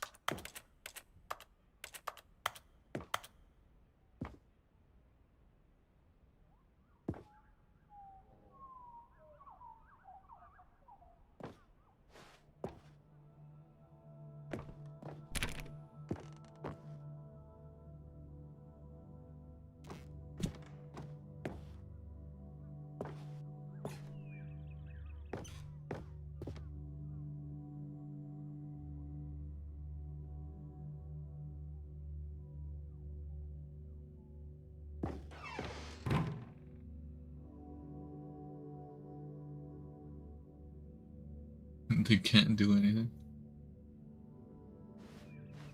Here's another moving passage, this time from GameSpot.com.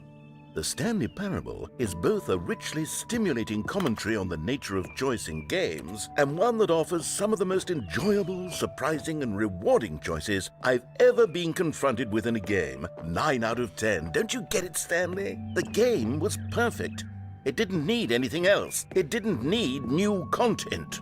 It just needed to be left alone, to spend the rest of time collecting dust in the Brain rot hallowed cart. hall Is that a of real game? beloved video game memories.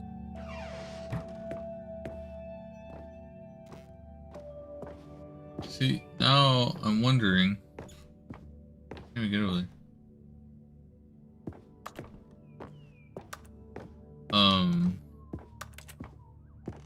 How would the original play? These were simpler times, Stanley. But I wouldn't give to go back, to have it all over again. Because you Wait, can't talk about hang on. the original. I don't recall this part of the memory zone before. What's this? What's down here? Oh, no. Oh, God, no. Stanley, it's a collection of reviews from Steam, the online video game distributor. Steam I haven't looked reviews. at these in years. I can't even imagine what's been collecting down here. Surely these reviews were glowing as well, weren't they? Oh, not recommended. Honestly, I could not be bothered to play June this game to 2018. full completion. The narrator is obnoxious and unfunny, with his humor and dialogue proving to be more irritating than entertaining. Unfunny! I'm not trying to be funny. I'm trying to make a serious work of art. I suppose I could write up a handful of gags to insert into the Stanley Parable, but the game is already such a densely layered web of profound philosophical insights that I can't even imagine where I'd have the room to stick them.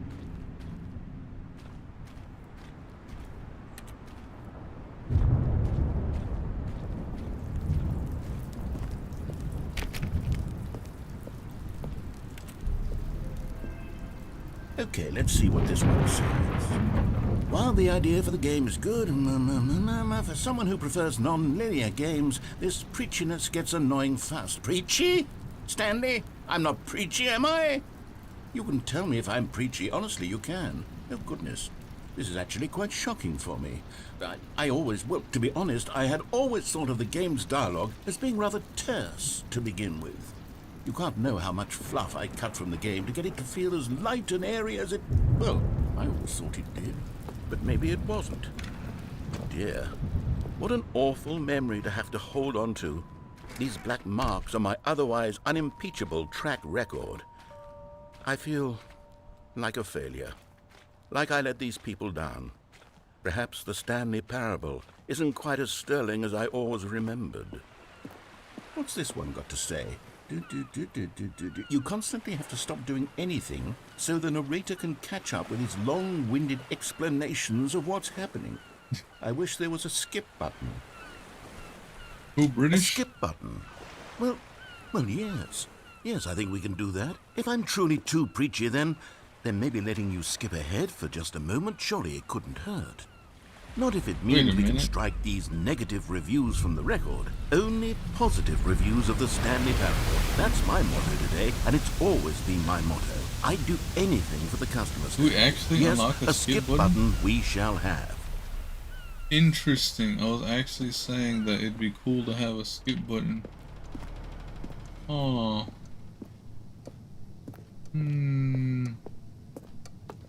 Interesting. Quite. And here it is. Go ahead and give it a shot. I'll pop you. Oh, you're back, you see. You were only frozen in time for a few minutes, but it was plenty of time for me to deliver a long, rambling monologue full of unnecessary verbal flourishes and lengthy ruminations on the nature of choice in video games. Of course, I happen to believe it was perhaps one of my more profound such ruminations. Not that, of course, you need a description of it, but if I had to describe it, I'd say it was perhaps less of a rumination and more of a treatise. Or maybe a manifesto. Look, I'll outline it for you very briefly, and you can tell me what you think. Okay, so my theory is that any choice you've ever made is simply a series of choices made by the person who you are, or were, or will be at the time of having made said choice. That is to say, if by articulating a choice you've already made, you bring that choice into being, then by making no choice and saying nothing, are you not simply erecting in the sanctuary of time a monument to every person you've ever been, making every choice to which you've ever given your great gift of mortal and yet timeless thought? Or rather, do all of the choices you've ever made, in fact, make you more not this kind of person, and in fact do the very opposite? You see, it could in fact be both of these things at once. That you are both making choices and not making choices, and that they are both affecting you and not affecting you at the same time by virtue of the fact that you both are and are not making them. Okay, at first, I was leaning towards manifesto, but now I'm going to circle around and slap the treatise label on this one. I think it has much more of a treatise vibe to it. But wouldn't you say that manifesto just has a much grander sort of tone? It has a mouthfeel that is rich with ambition and history. Ambitious history, if you will. See, now you've gotten me going back to manifesto. Heavens, at this rate, we're going to be here all day. Okay, look, I have a method for exactly this sort of situation, and I do find myself in this situation frequently. I'm going to say each word back and forth in repeated succession until I become sick of one or the other, in which case the word I am not sick of shall be the victor. It is an unimpeachable strategy, Stanley. It's rescued me from disaster in countless situations. All right, here we go. Treatise, manifesto. Treatise, manifesto. Treatise, manifesto. Treatise, manifesto. Treatise, Alright, I want to manifesto. try something out. Treatise, Go get a snack. manifesto. Look back. Treatise, You're gonna listen to hear. manifesto. You're gonna listen to repeat this. Treatise, manifesto. But I do think we've Treatise, reached the end point. manifesto. It seems like there's an end point. Treatise, for most of these. manifesto. Treatise, manifesto. Treatise, manifesto. Treatise, manifesto. Treatise, manifesto. Treatise, manifesto. Treatise, manifesto. Treatise, manifesto. Treatise, manifesto. Treatise, manifesto. Treatise, manifesto. Treatise, manifesto. Treatise, manifesto. Treatise, manifesto. Treatise, manifesto. Treatise, manifesto. Treatise, manifesto. Alright. Yeah. Treatise. Well there, sport. You really did catch me rambling on a bit, didn't you? But that's the power of the button. The minute I start to go off on a thoughtless display of self-absorption, it's right at your fingertips to go poof, and it's all over. Oh, I can't wait to see what Cookie 9 will say about this, and whether they'll edit the rating of their Steam review, or at least change some of the wording, perhaps. To be honest, I don't even know if one can change their review in the first place. I guess I should become better educated on exactly how Steam works. Perhaps that would have been the smart thing to check on before I went about this whole exercise of making the skip button. Although I have to imagine that after seeing this exciting new technology at work, surely whoever it is runs Steam will instantly run out and implement a new feature to make it possible to edit one's review, merely because of this very situation. Yes, I think that's quite likely. Or perhaps they'll simply grant this particular user the ability to change their review, so that the feature is not widely abused.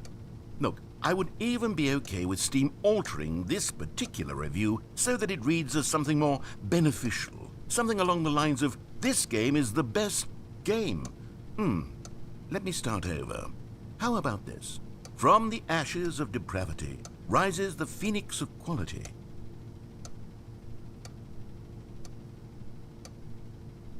You just stop. See, they think I wouldn't listen, but... Okay, welcome back, Stanley. Now, I should say that the amount of time the button has been skipping through is becoming longer and longer. That last one was, well, I want to say maybe 30, 45 minutes? It's not unendurable by any means, but it's, well, there's really only so much I can ramble on to myself about. I know, it's shocking, isn't it? But at any rate, I do suggest that we not press the button again. I think the skip button has been aptly demonstrated, and we can say goodbye to it and just... Wait, how do we get out of here? Where did the door go? Wasn't there a door that led into this room? I do feel quite certain that there was one here before. How else would we have gotten into the room in the first place? I don't think one can enter a room without a door of some sort, or a window or something like that. Do you see a window anywhere? A porthole? A sufficiently large crack in the wall? I'll take any of these. All I want is for us to move on and to please step away from the skip button, to go anywhere other than the skip button. There was a door here before, wasn't there? I swear there was. Where did it go? Can you maybe just ram your way through a wall? Is there any possibility that you could, say, slam your body into the wall until enough damage is done for you to be able to leave? Please, I'll take any option at all.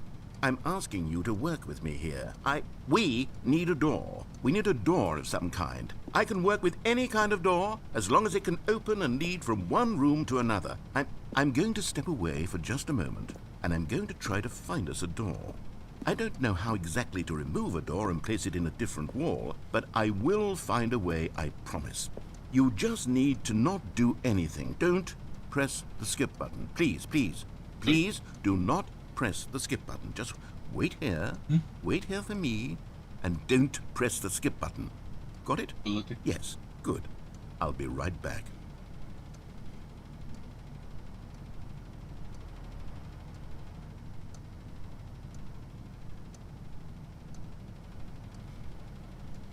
I don't think he's coming back.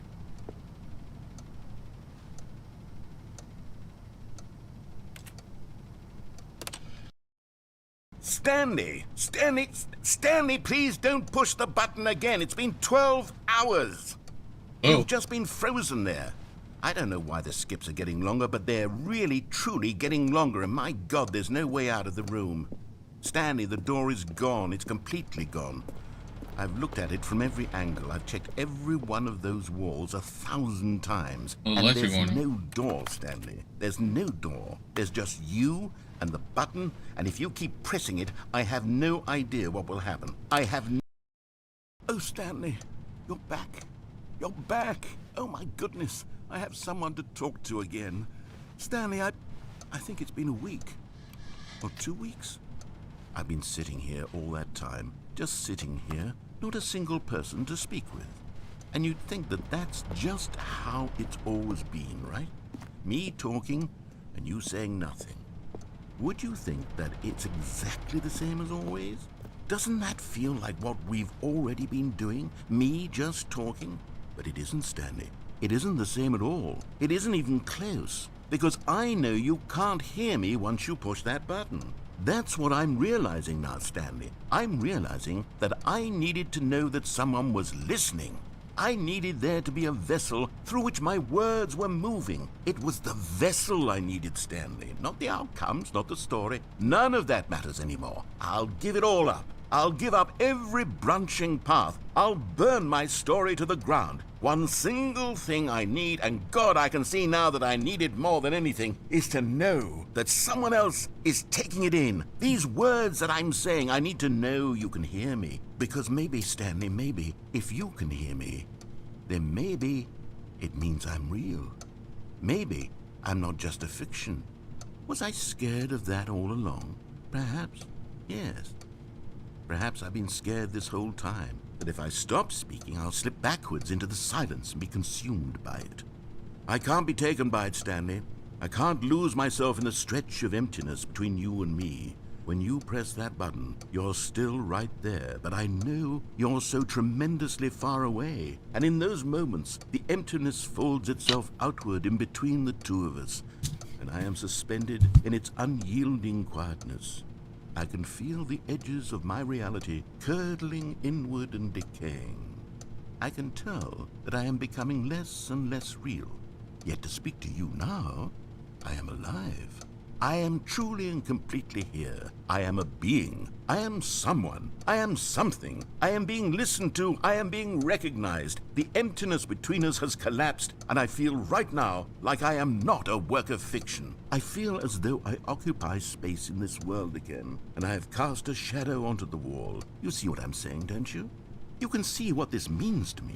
I'm so clear about it now, Stanley. I feel as certain about this as I've ever felt about anything at all. I feel renewed. I feel restored, and already I can sense the looming silence as you will press the button for the next time. What a terrible dread it strokes in my heart to think of it, to think of returning to such coldness. Come, let us sit in silence together here for just a moment. Let us anticipate it. Let us welcome it. Let us not run from it.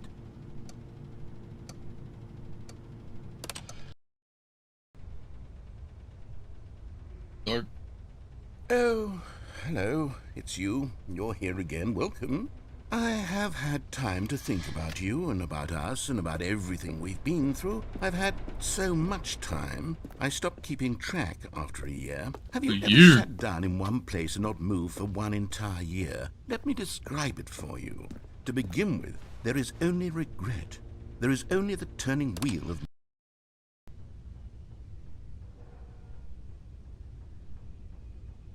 Going.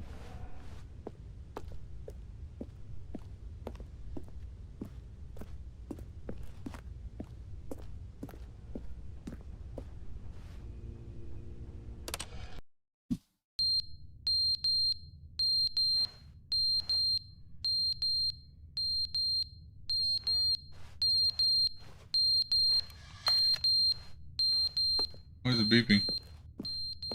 I don't know what to do, Leo. Told everyone to leave.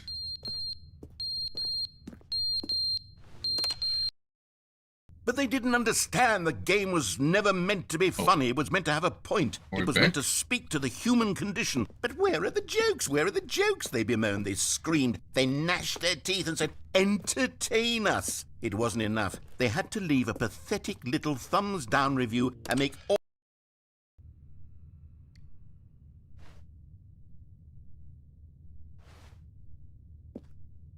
I heard the water.